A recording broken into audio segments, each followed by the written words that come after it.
Hello dear students. चलिए आज हम स्टार्ट करते हैं एक न्यू टॉपिक जिसका नाम है physical spectroscopy. This one is physical spectroscopy और कई बार हम इसे मॉलिक्यूलर स्पेक्ट्रोस्कोपी के टॉपिक के नाम से भी याद रखते हैं। सीएसआई या नेट गेट या आईआईटी जेम एग्ज़ाम के अंदर इस टॉपिक में से भी पार्ट सी के अंदर क्वेश्चन पूछे जाते हैं और काफ़ी इंपॉर्टेंट और इंटरेस्टिंग टॉपिक रहता है किसी भी रिसर्च पर्सन के लिए और स्टूडेंट के लिए। तो मेनली मॉलिक्यूलर स्पेक्ट्रोस्कोपी के अंदर जो जो स्पेक्ट्रोस्कोपी हमें स्टडी करनी रहती है वो है आपके पास like rotational spectra of diatomic molecule, second one is vibrational spectra of diatomic molecule, third one is Raman spectra, fourth one is electronic spectra जिसके अंदर हम स्टडी करेंगे UV visible spectra, and fifth one is basic principle of ESR and NMR spectra. तो ये आपके रहेंगे major molecular spectroscopy के topic और इसी के अंदर फिर हमें देखना पड़ता है लाइक इसी फिजिकल स्पेक्ट्रोस्कोपी के लेक्चर सीरीज के अंदर हम स्टडी करेंगे एटॉमिक स्पेक्ट्रा में दो टर्म्स रहेगी आपके पास। First one is term symbol and second many electron system and anti symmetric principle study रहेगी। और लास्ट जो मतलब लास्ट के जो लेक्चर्स रहेंगे वो आपका रहेंगे प्रीवियस ईयर क्वेश्चन सॉल्यूशन के ऊपर। तो आज का ये जो टॉपिक है इसके अंदर हम इंट्रोडक्शन पार्ट स्टडी करेंगे, फिजिकल स्पेक्ट्रोस्कोपी के इंट्रोडक्शन पार्ट को कवर करेंगे। तो इंट्रोडक्शन पार्ट में हमारे पास रहेगा basic of physical spectra, electromagnetic radiation जिसे हम शॉर्ट में कहते हैं EMR, this one is EMR, electromagnetic radiation. And फिर आपके पास रहता है quantum theory of EMR. Then after हम पढ़ते interaction of EMR with matter, और जब भी ईएमआर का मैटर से इंटरेक्शन होता है वहीं पे ओरिजिन ऑफ स्पेक्ट्रोस्कोपी रहती है। ओके, देन आफ्टर हमें देखना होता है एनर्जी ऑफ ईएमआर, जो भी इलेक्ट्रोमैग्नेटिक रेडिएशन है उनसे रिलेटेड एनर्जी कितनी है। And last one is Born Oppenheimer approximation method. तो स्टार्ट करते हैं हमारा आज का मेन टॉपिक स्पेक्ट्रोस्कोपी के साथ हम डील कर रहे हैं। तो पहले समझ लेते हैं कि स्पेक्ट्रोस्कोपी क्या होती है। जैसा कि मैंने एनएमआर में भी बताया था कि स्पेक्ट्रोस्कोपिक मेथड के अंदर हम कुछ रेडिएशन को मैटर के ऊपर इंसिडेंट करते हैं और देन जो ट्रांसमिटेड वेव्स रहती है या रेडिएशन रहता है उसको मेजर करते हैं कि incident radiation and transmitted radiation में क्या चेंजेस है और जो भी चेंजेस है वो मैटर ने एब्जॉर्ब किया होगा या जिस मॉलिक्यूल की आप स्टडी करने उसने एब्जॉर्ब किया होगा। तो वही पूरी स्टडी आपकी कहलाती है स्पेक्ट्रोस्कोपी। देखते हैं कई लोग कई तरीके से इसे एक्सप्लेन करते हैं। छोटे से वे में यही है कि interaction of photolights with matters are called spectroscopy. इसका पूरा स्टडी ही आपका क्या है, स्पेक्ट्रोस्कोपी है। तो देखते हैं spectroscopy deal the transition induced in a chemical species by its interaction with the photon of electromagnetic radiation। जो फोटॉन्स है, फोटॉन्स एनर्जेटिकली पैकेट्स रहते हैं, एनर्जी के पैकेट्स है, और जब भी ये मैटर के साथ इंटरेक्ट करेंगे तो एनर्जी मैटर को ट्रांसमिट करेंगे और ट्रांसमिशन के कारण जो भी केमिकल बॉन्डिंग्स है, इलेक्ट्रॉन्स है, उनके अंदर इतनी एनर्जी आती है कि वो लोग वाइब्रेशन या इलेक्ट्रॉनिक ट्रांजिशन या ट्रांसलेशनल या वाइब्रेशनल इलेक्ट्रॉनिक जितने टाइप के आपके पास फिनोमिनास होते हैं like translational motion, vibrational motion and stretching type का जो मोशन है, ये सारे मोशन इंड्यूस्ड हो जाते हैं उनके अंदर। ओके,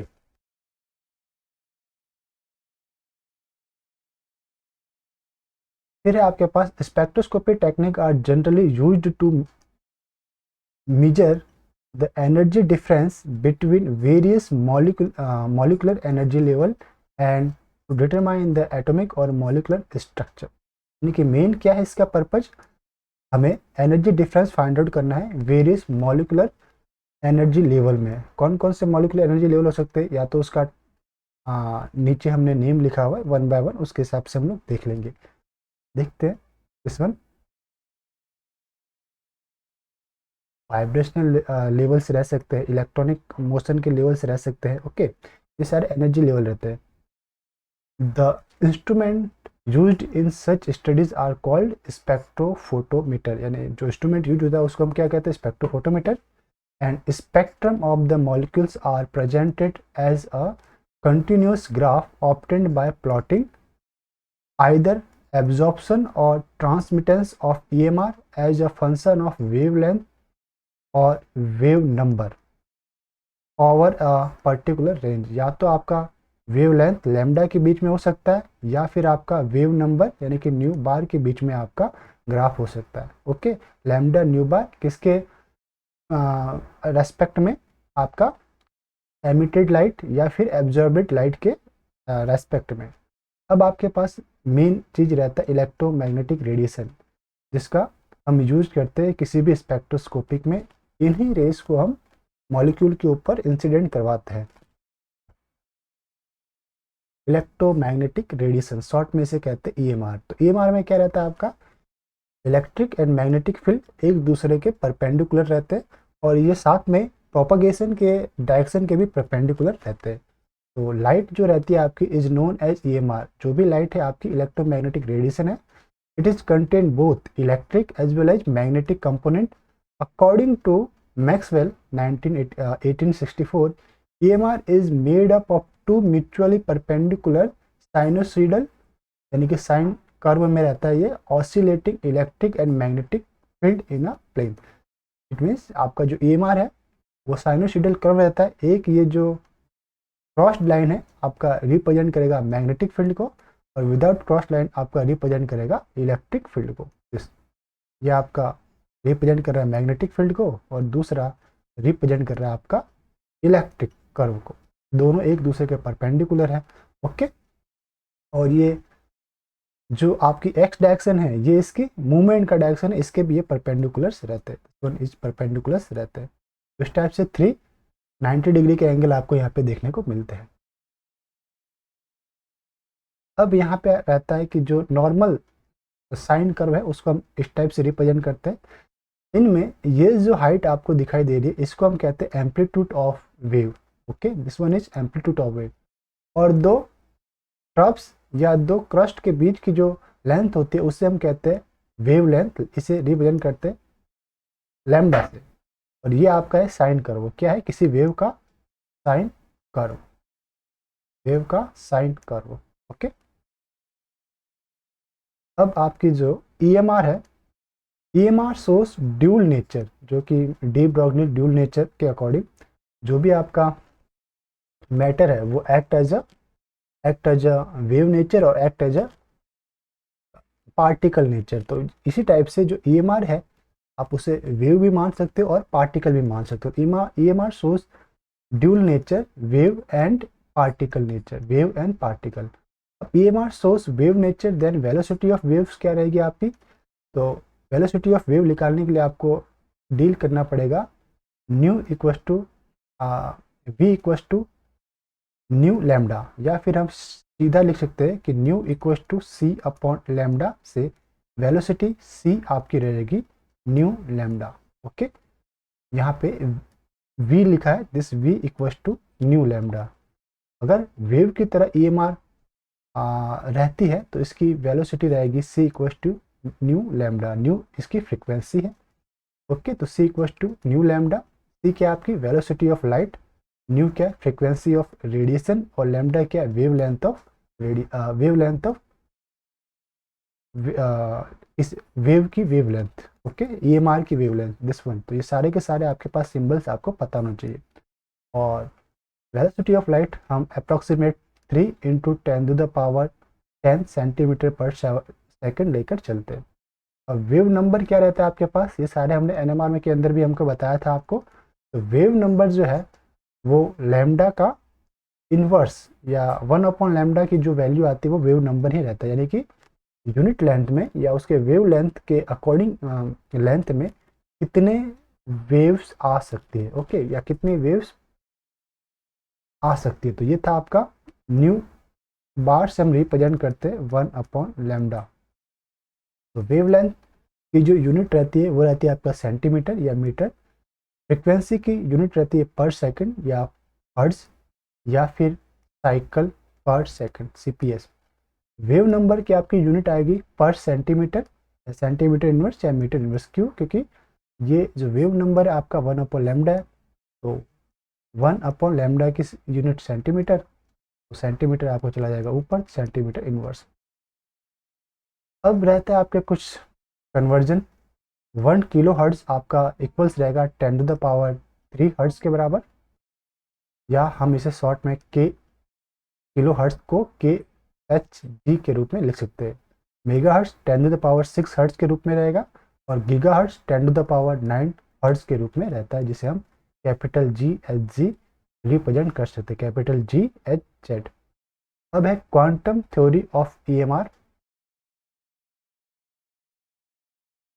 क्वांटम थ्योरी क्या कहता है? ये ड्यूल नेचर को रिप्रेजेंट करेगा। देखिए हम स्टडी करते हैं कि wave nature of EMR does not explain the black body radiation. Okay, black body radiation को वेव नेचर तो एक्सप्लेन नहीं कर पाया, और ना ही फोटो इलेक्ट्रिक इफेक्ट को ये शो कर पाता है, और ना ही क्रॉप्टन इफेक्ट को ये शो कर पाता है। Black body radiation, photoelectric effect and Compton effect. For explaining this phenomena and other theory, it arises it's called quantum theory। यानी इन सारी फिनोमिना को एक्सप्लेन करने के लिए हमारे पास क्वांटम थ्योरी अराइज हुई। According to quantum theory, EMR is considered a stream of energy packet called photons और क्वांटा। यानी कि EMR को हम क्या कंसिडर करते हैं? फोटॉन्स के रूप में कंसिडर करते हैं, और फोटॉन्स क्या एनर्जी के पैकेट्स हैं which travel in the direction of propagating wave with velocity of light। जो कि propagating wave की डायरेक्शन में ही ट्रैवल करते हैं, और इनकी वेलोसिटी लाइट की वेलोसिटी के बराबर होती है। इस फोटॉन्स की एनर्जी क्या होगी? The energy of photons is propagating to the frequency of radiation. तो जो रेडिएशन की फ्रिक्वेंसी थी, उसी से आपकी एनर्जी ऑफ फोटॉन्स निकलेगी। यानी एनर्जी ऑफ फोटॉन्स प्रोपोर्शनली होगी आपकी फ्रिक्वेंसी ऑफ रेडिएशन। तो E proportional to frequency of radiation, तो E equals to H nu. H आपका प्रोपोर्शनलिटी कांस्टेंट था, जिसे हम कहते हैं प्लांक कांस्टेंट, और इसकी वैल्यू आपके पास रहती है 6.626 10⁻23 joule per second. Okay, 6.26 10⁻23 joule और जूल इंटू सेकेंड। और अगर हम अर्ग में बात करें तो 10⁻27 अर्ग इंटू सेकेंड आपके पास हो जाएगी। तो ये मेन आपके पास रिलेशनशिप आता है E=H न्यूट क्वांटम थ्योरी से। तो एनर्जी ऑफ EMR आपके पास क्या आ गया? E=H new. और हमें पता है कि न्यू क्या रहता है। अभी जैसा कि हमने वेव नेचर से देखा, EMR act as a wave, तो उसके अनुसार न्यू आपका था C/λ। ओके, तो न्यू क्या था? C/λ। तो इसके अंदर न्यू की वैल्यू फिट कर दीजिए, तो E क्या आ जाएगा? E=H multiplied C/λ। और 1/λ को हम लोग क्या कर सकते हैं? H multiplied C multiplied 1/λ। और 1/λ को मैं लिख सकता हूँ न्यू बार, जो कि वेव नंबर से रिप्रेजेंट है। तो ये energy in the form of wave number E=HC new bar. Okay, E=HC new bar, energy in the form of wave number. It is basic equation for energy of EMR। ये क्या है आपका? Electromagnetic radiation की energy आपके पास आ गई, E=HC new बार, या फिर आप कह सकते हो E=H न्यू। दो फॉर्मेट आपके चलेंगे। अब एक क्वेश्चन इसी के ऊपर बेस्ड है, देख लेते हैं हम लोग। This one is question, calculate the energy of EMR having frequency 10⁻³ megahertz. क्या दे रहा है आपके पास? 10⁻³ मेगाहर्ट्ज आपके पास फ्रीक्वेंसी ये आपको दे रहा है। तो ये मेरे पास फ्रीक्वेंसी है। फ्रीक्वेंसी मीन्स क्या है? न्यू। तो एनर्जी का फॉर्मूला क्या होता है? E=H new. H की वैल्यू मेरे पास पता है 6.626 मल्टीप्लाइड 10⁻34 जूल इंटू सेकेंड आपके पास रहता है। ओके, यहाँ पे जो हमने प्लांक कांस्टेंट की वैल्यू लिखी है उसे मैं एक बार चेक कर लेता हूँ। तो इस वैल्यू को हम लोग करेक्ट करेंगे, इस वैल्यू को गलत हमने टाइप किया है। ये आपका रहेगा h की value 6.626 multiplied by 10⁻³ joule into second. पहले ही शक हो रहा था लेकिन उसमें मैंने सही नहीं किया, एट प्रेजेंट टाइम मैं इसे सही कर रहा हूँ। ये आपकी रॉन्ग वैल्यू यहाँ पे गलती से मैंने लिख दिया है। ओके, तो 6.626 10⁻³ जूल इंटू सेकेंड आपके पास रहेगा। तो यहाँ पे रहेगा आपके पास 6.626 10⁻³ मल्टीप्लाइड बाय न्यू आपको दे रखा है 10⁻³ मेगा हर्ट्स। तो 10⁻³ और मेगा हर्ट्स को अगर मुझे हर्ट्स में रिप्रेजेंट करना है तो 10⁻6 से मल्टीप्लाई करना पड़ेगा, 10⁻6 से। तो अब देखिए क्या आएगा आपके पास, 6.26 मल्टीप्लाइड बाय 6 एंड 3 प्लस होंगे तो 10⁻³ प्लस 6 प्लस 3 9। और जब आप इसे माइनस करेंगे तो आपके पास आएगा 6.626 मल्टीप्लाइड 10⁻24 आपके पास रहेगा जूल, -24 दिस वन रहेगा जूल। ओके, क्या रहेगा इसका यूनिट, जूल। ई की यूनिट रहेगा आपकी जूल के अंदर।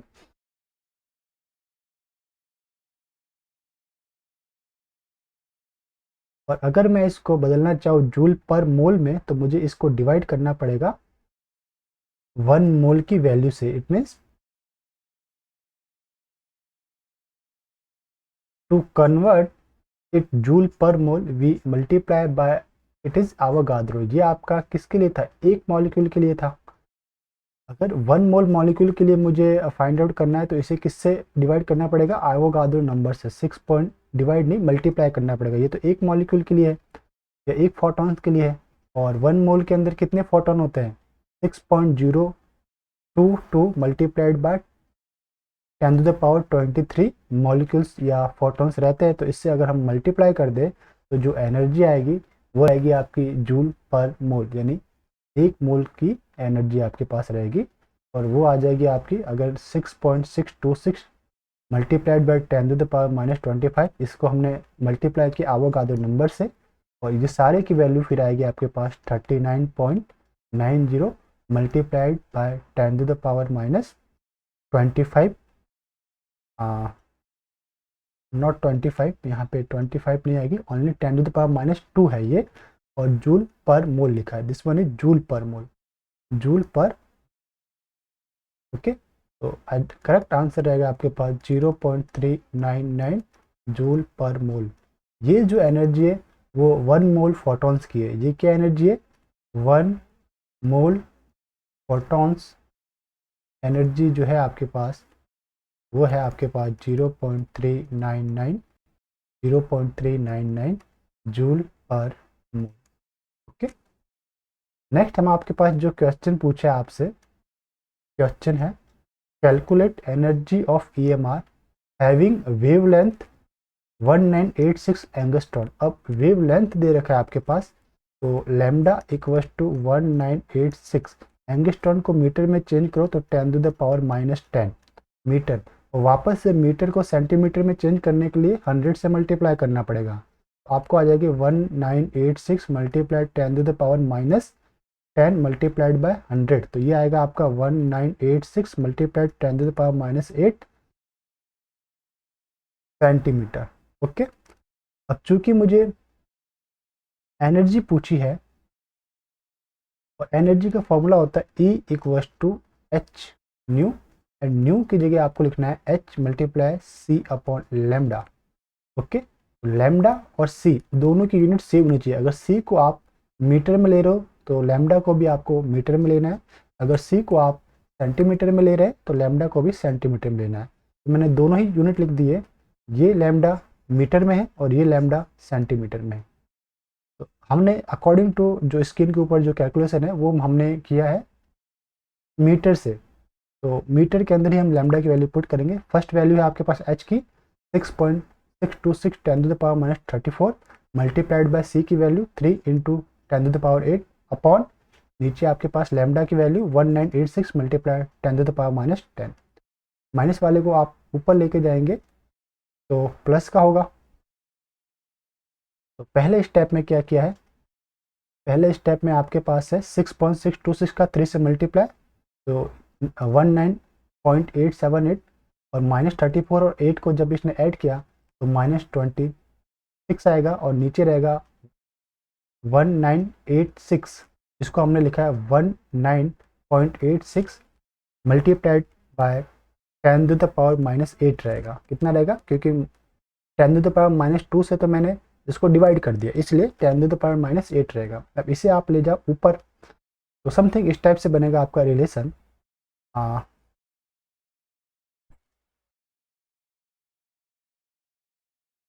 19.878 मल्टीप्लाइड 10⁻⁻26 मल्टीप्लाइड 10⁻+8 अपॉन 1986। ये से ये कट गया, आपके पास बचा क्या, -26 और प्लस के 8, तो ये हो जाएगा आपके 10⁻+ माइनस के 10⁻−18। ओके, 10⁻−18 हुआ। तो ई जो आपके पास वैल्यू आ रही है वो 10⁻−18 जूल रहेगी। क्या रहेगी, जूल।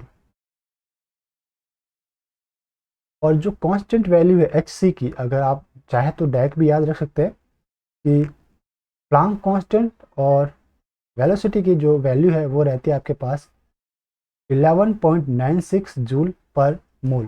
11 पॉइंट यानी कि 1 एच सी की वैल्यू रहती है आपके पास 1987 मल्टीप्लाइड बाय 10⁻⁻26, ये इसकी वैल्यू है। और 1 सेंटीमीटर इनवर्स की जो वैल्यू है वो रहता है आपका 11.96 जूल पर मोल। ओके, ये दोनों वैल्यू जिसको याद हो सकती है वो याद कर सकता है, और जिसे नहीं होती वो नॉर्मल कैलकुलेशन के थ्रू इन्हें ऑब्टेन करेगा। नेक्स्ट आपके पास जो क्वेश्चन है उसे देखते हैं। Calculate the energy of EMR having wave number, कितना दे रखा है, 1 सेंटीमीटर इनवर्स। वेव नंबर दे रखा है और एनर्जी पूछा है, तो ई का वेव नंबर के रेस्पेक्ट में जो फॉर्मूला बन रहा था वो था आपका एच सी न्यू बार।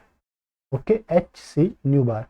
तो वेव नंबर 1 सेंटीमीटर इनवर्स आपको दे रखा है। एच सी की वैल्यू अभी हमने कैलकुलेट कर ही ली है, 19.87 मल्टीप्लाइड बाई 10⁻⁻26, और न्यू बार आपको दे रखा है 1 सेंटीमीटर इनवर्स।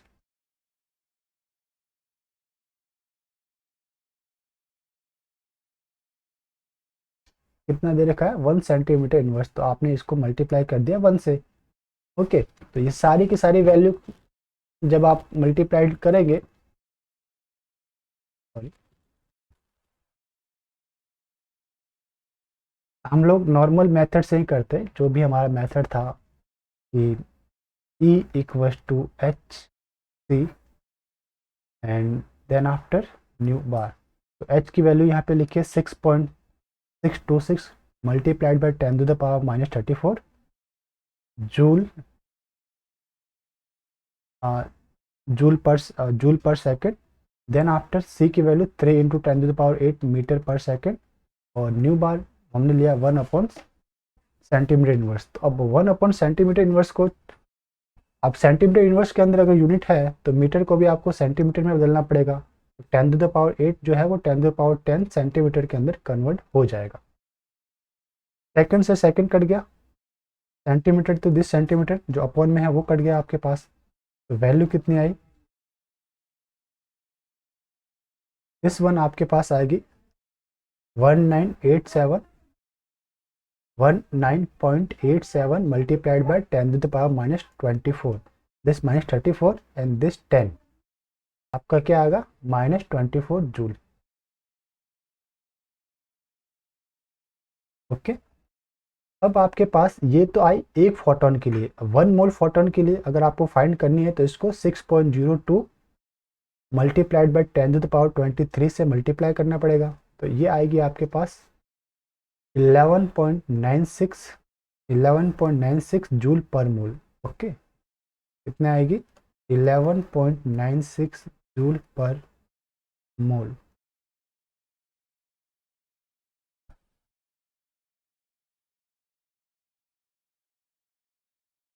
नेक्स्ट क्वेश्चन है आपके पास, calculate the energy of EMR having wave number 2000 centimetre inverse. अब अगर आपके पास डायरेक्ट कैलकुलेशन आपको पता है कि एच सी का मल्टीप्लाई 19.87 मल्टीप्लाई बाय -24 रहता है, तो डायरेक्टली आपको क्या करना है, सिर्फ 2000 से उसको मल्टीप्लाई कर देना है, ठीक है। और नहीं पता तो वापस से ये सारे वैल्यूज आपको लिखना पड़ेगा। तो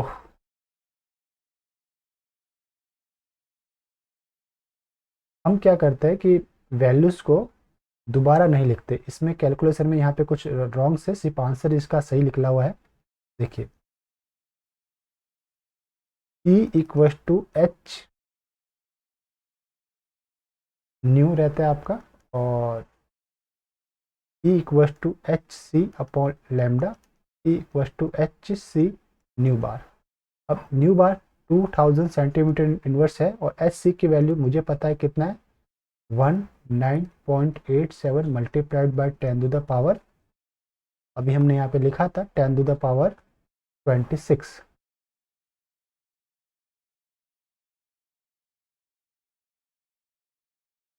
माइनस के 26, और मल्टीप्लाइड कर दो इसको 2000 से। आपके पास जो वैल्यू आएगी, या इसको कैलकुलेट करोगे तो ये वैल्यू आपके पास ऑप्टेंट होगी 3.97 multiplied by 10 to the power -20। किस में रहेगी ये, जूल के अंदर, ओके। 2000 सेंटीमीटर इनवर्स के लिए।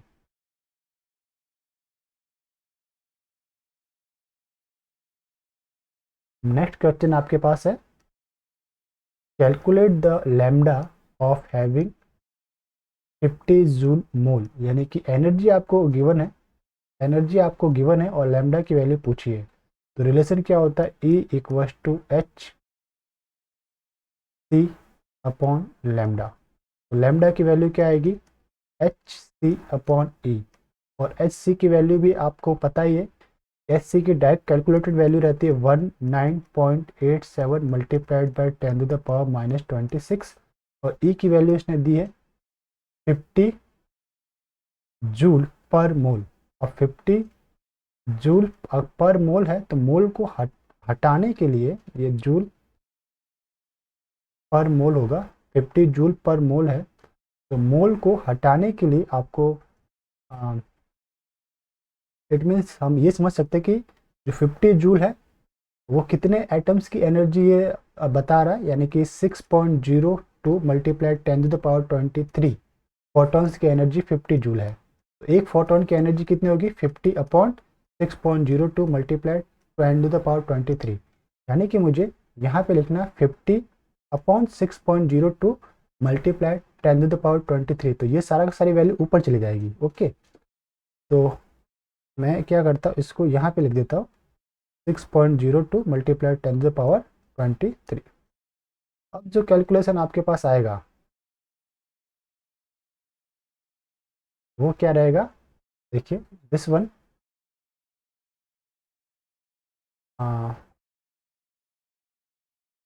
ये और ये वैल्यू आपकी मल्टीप्लाइड रहेगी 10 टू द पावर -26 और 23, ये रहेगा आपका 10 टू द पावर -3, और इसको मैं ले लेता हूँ अप्रोक्सी 20 के बराबर, और इसको मैं लेता हूँ 6 के बराबर, तो 6 टू जा 12, 120 आया, तो ये ले लिया मैंने 120 multiplied by 10 to the power -3, और नीचे 50, जीरो से जीरो कैंसिल, 5 1 जा 5, 5 टू जा 10, 2.8, 2 रिमेनिंग रहेगा, तो ये 4, आपके पास समथिंग आया 2.4 multiplied 10 to the power -3, okay. ये क्या रहेगा आपका, किसके अंदर आएगा, जो वैल्यू आपके पास आएगी वो रहेगी सेंटीमीटर में, 2.4 2.4 10 टू द पावर -3, ओके।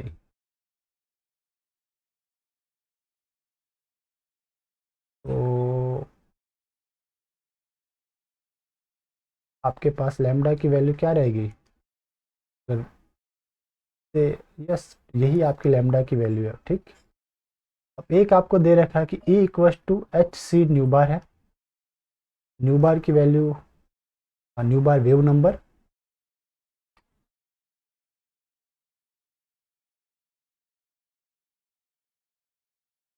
तो ये अलग क्वेश्चन है, इसे छोड़ देते हैं हम लोग। अब हम स्टार्ट करते हैं न्यू टॉपिक।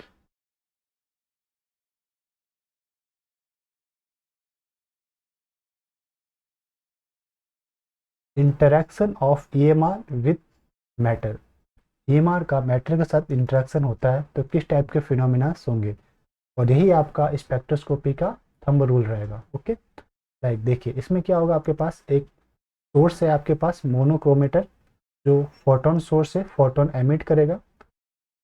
तो फोटोन एमिट करेगा तो उसके कुछ इनिशियल वैल्यूज होगी, like lambda, like new not, like I not. New not क्या है, उसकी initial frequency, lambda initial wavelength, और आई नॉट उसकी इनिशियल इंटेंसिटी है।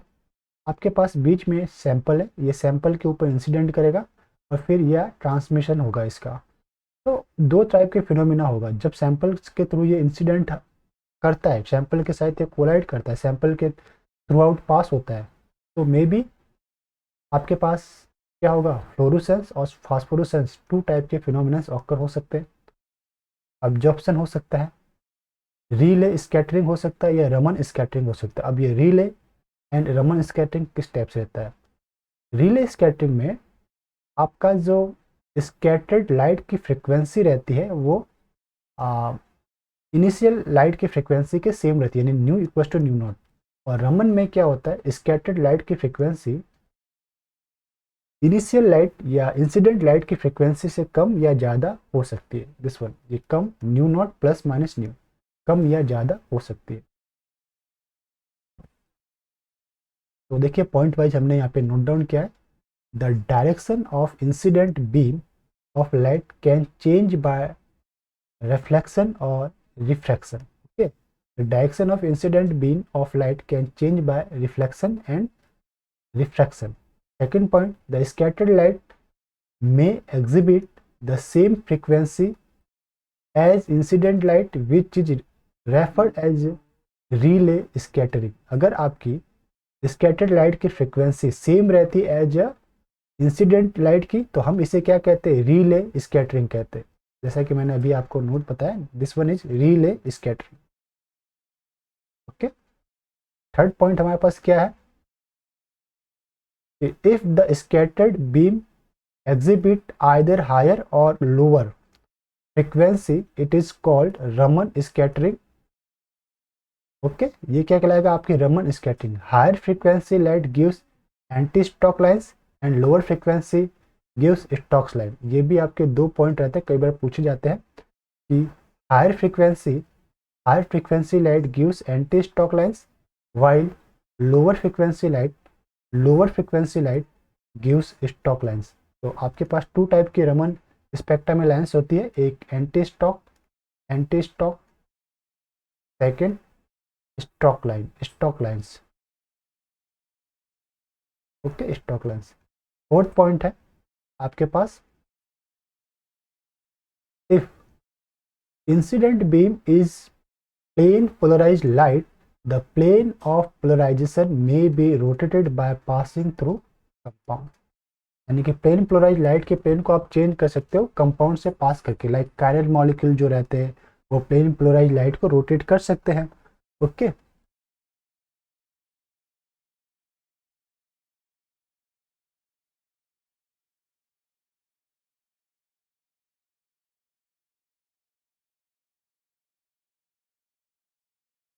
अब आपके पास एक पॉइंट लिखा है, electronic vibration is very fast and we can't calculate. इसको ज़्यादातर हम कैलकुलेट नहीं कर पाते।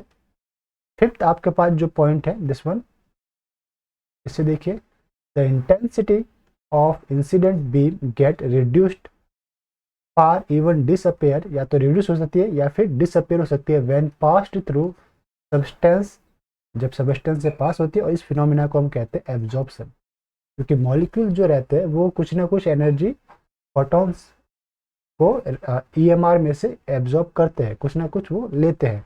कई बार हो सकता है कि मॉलिक्यूल्स कुछ एनर्जी ईएमआर को ट्रांसफर कर दे, कुछ दे भी दे, गिव भी कर दे। तो उस कंडीशन में आपको देखने को मिलता है कि जो ट्रांसमिटेड बीम है उसकी इंटेंसिटी हाई हो जाती है जब मॉलिक्यूल के इंटरनल एटम्स उसको एनर्जी प्रोवाइड कर दे। अगर वो एब्जॉर्ब कर लिए तो ट्रांसमिटेड बीम की एनर्जी लो हो जाएगी और इंटरनल मॉलिक्यूल के एटम उसको एनर्जी दे दे तो जो ट्रांसमिटेड बीम है उसकी एनर्जी हाई हो जाएगी। नेक्स्ट जो आपके पास पॉइंट है, the absorption of radiation cause the atom और molecule to be excited state. Since excited state is short lived रहता है, ये लगभग 10⁻⁻8 सेकेंड तक ही वो एक्साइटेड स्टेट में रहते हैं। तो फिर क्या रहता है, वापस से ये एक्साइटेड जो इलेक्ट्रॉन्स है अपने नॉर्मल स्टेट के अंदर आएंगे। द इलेक्ट्रॉन में return to its ground state with emission of certain amount of energy. और ये जो सर्टेन अमाउंट ऑफ एनर्जी है इसे हमें मेजर करना होता है। When this emission of light is continuous the phenomena is called fluorescence.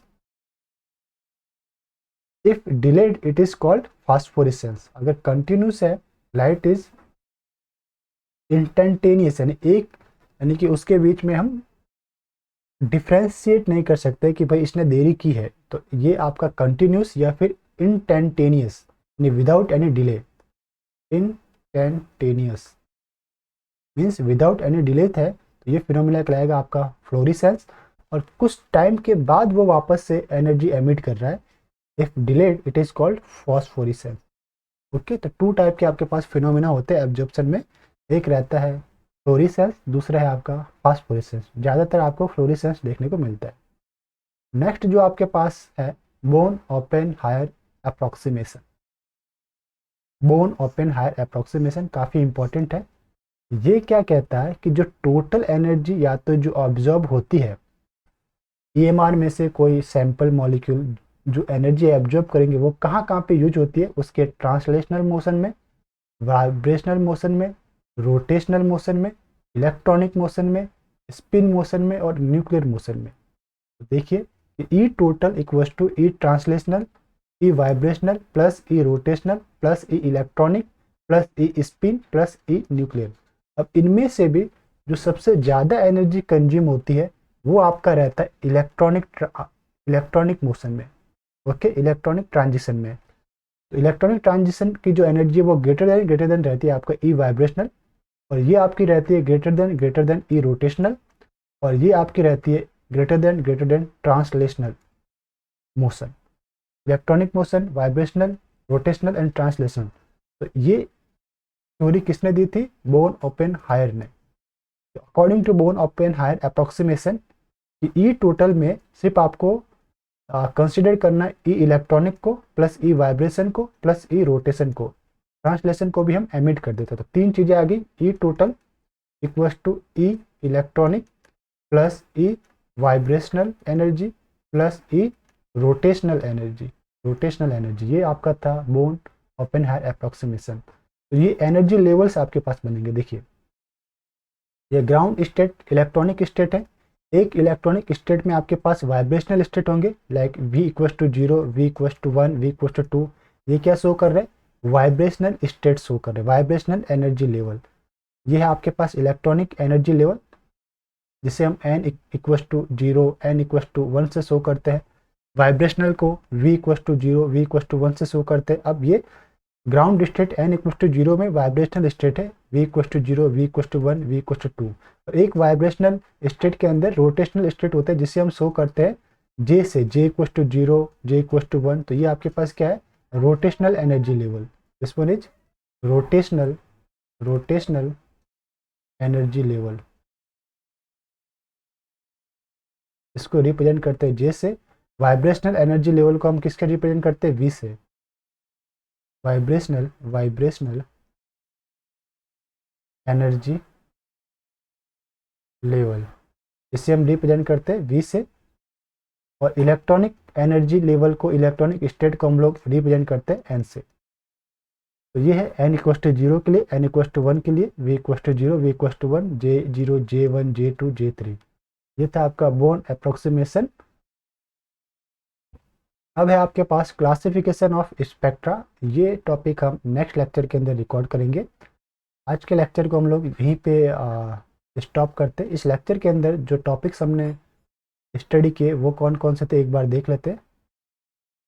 हमने जो टॉपिक आज स्टडी किए, basic concept of spectroscopy. Spectroscopy generally होती क्या है, ईएमआर रेडिएशन के बारे में देखा, इसकी एनर्जी के बारे में देखा, क्वांटम थ्योरी के बारे में देखा, और interaction of EMR with matter के बारे में हमने स्टडी किया, energy of EMR and question solution भी किया हमने, इसके बेस्ड क्वेश्चन सॉल्यूशन भी किया हमने। और फिर हमने देखा बोर्न ओपेनहायर अप्रोक्सीमेशन, ये आपके था E total equals to E electronic plus E vibrational plus E rotational. Okay, तो मिलते हैं नेक्स्ट लेक्चर में, तब तक के लिए हैव अ नाइस डे, खुश रहिए, मुस्कुराते रहिए, once again have a nice day.